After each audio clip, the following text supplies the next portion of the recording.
Welcome back to the channel. Today we're going to do something a little bit different. I want to predict the top 10 quarterbacks 5 years from now in the NFL. I'm giving a little shout out to Six Rings of Steel on the NBA side of YouTube. He does this, picking the top 30 NBA players in the league 5 years from now. And yeah, in a perfect world, 5 years from now, I'm able to react to this video and talk to you guys a little bit how I did. Maybe I nailed it. Maybe I'm completely off. Let me know down in the comments who your top 10 would be. But to start off with, I want to give you my top 10 quarterbacks in the league right now so you can see where my mind is at, and then we'll jump into the next 10. So right now, it's pretty simple. I think everybody at the top is going to have the top three: Mahomes, Josh Allen, and Joe Burrow. I think Lamar Jackson took a step back this year. Some of that's coaching, some of that's him, some of that's personnel that are on the team. But to me, it's Mahomes, then Josh Allen, and Joe Burrow at the top. Joe's got to stay healthy, but he's so good when he's playing. After that, I have Matthew Stafford and Lamar Jackson at the next tier, 4 and 5. And below them, I have two of the 2024 quarterbacks. I'm going to let you guess which ones they are. I have Jaden Daniels and Jaden Daniels and Drake May. Beyond that, I've got Justin Herbert, Trevor Lawrence, and Jordan Love. To me, Trevor Lawrence and Jordan Love both had great seasons. Trevor, especially towards the end of the season and into the playoffs, just playing at an elite level. They're at an age where I think going into the upcoming season, they're going to only get better. I know that leaves out players like Jalen Hurts, Dak Prescott, Super Bowl winner Sam Darnold, and Baker Mayfield that all could argue to be in the top 10. Would love to know your opinions on that as well down in the comments. But let's jump in to 5 years from now. So it is 2026, going into the 2031 NFL season. I think the 10th best quarterback in the NFL is going to be Fernando Mendoza. He'll be going to the Raiders with the first overall pick this upcoming draft. He is going to excel in the Kubiak system. I love his accuracy. I love his persona and attitude. There's no way he's not going to come in and learn the offense forward and backwards, be a great teammate, and hopefully elevate the Raiders back to what they used to be. I think that he's going to be in a great position with that offense. They're going to have to get him some weapons, but the defense should be getting better over the next few years as well. I just think that he's going to be listed at the 10. If you compare it now to a Jordan Love or Trevor Lawrence had to go through some terrible, terrible teams and has finally found his groove. I think 5 years from now, you might be looking at Fernando Mendoza in the exact same light. Moving to number 9, another player not yet in the NFL and not being drafted this year, and potentially or probably not being drafted next year.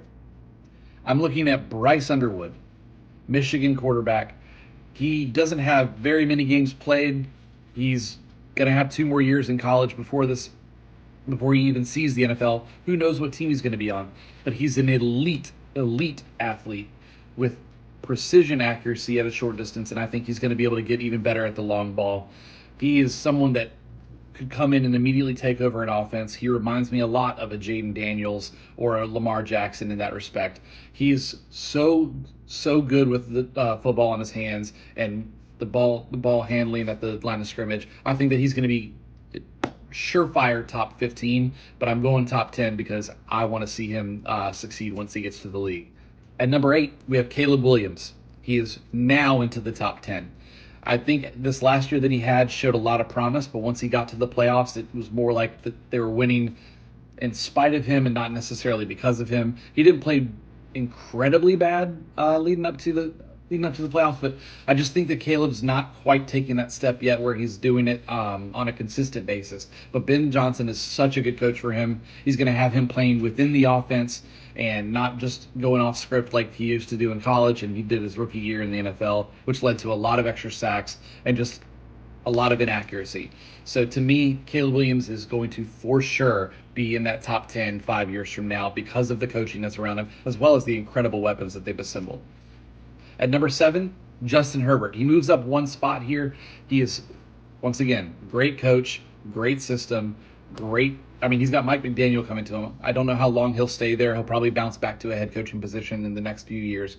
But Herbert is such an elite talent with great arm strength, great arm talent, accuracy. He can make every throw on the field. He's incredibly athletic, and nobody ever talks enough about that. But he's also incredibly smart. He makes the right reads, and he's just going to play within the system and win ball games. They had no offensive line for him this year. The defense was a little lackluster, and they still made it to the playoffs. He is going to for sure stay in the top 10. I might have him too low right here if I'm being honest with you, but I really like him at number 7 in 2031. Moving into number 6, we've got our last player on the list that's not currently in the NFL, and it is Arch Manning. I know that he didn't have the most amazing season at Texas, but all he has to do is play decently this upcoming season, and he's going to be a top 5 pick. He's probably number 1 overall, which to me, God, don't let him end up on the NFL or on the New York Jets. But as long as he's not on the Jets, I think there's a chance that he's in the top 10 at this point.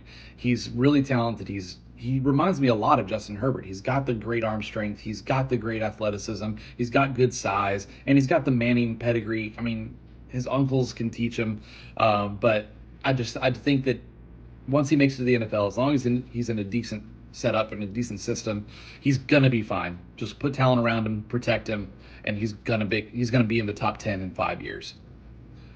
After that, I've got Trevor Lawrence. I think he's going to continue to ascend. Like I mentioned when I was giving my current top 10, he is moving up. He's on the upward trajectory. He's not reached his peak. When he was coming out of college, he was looked at like Andrew Luck or John Elway, like he was the next generational quarterback, and took him a little while to get going. But this year, he finally seemed to have hit the stride with an offensive-minded head coach that got the best out of him, and they got some wide receivers around him. Brian Thomas Jr. fell off, but they picked up Jacoby Myers, and I know that he's moving over to corner now, but Travis Hunter was great for him in short spurts before he got hurt.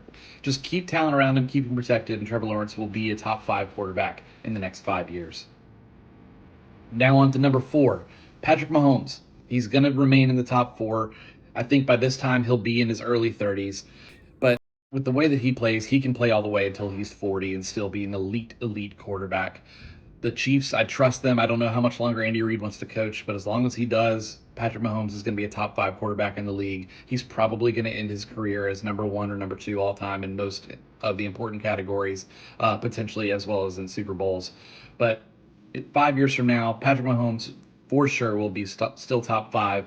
I put him at 4, which once again could be conservative. But moving on to number 3, we've got Josh Allen.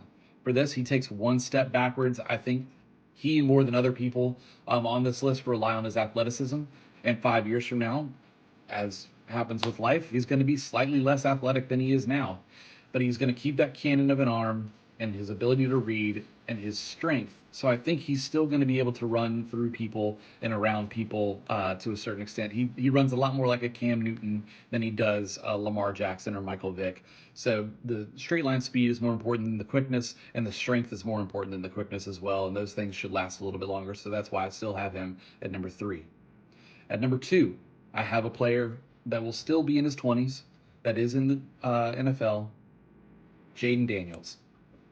It's a little bit of a homer pick. I am a Commanders fan, but this guy is the truth.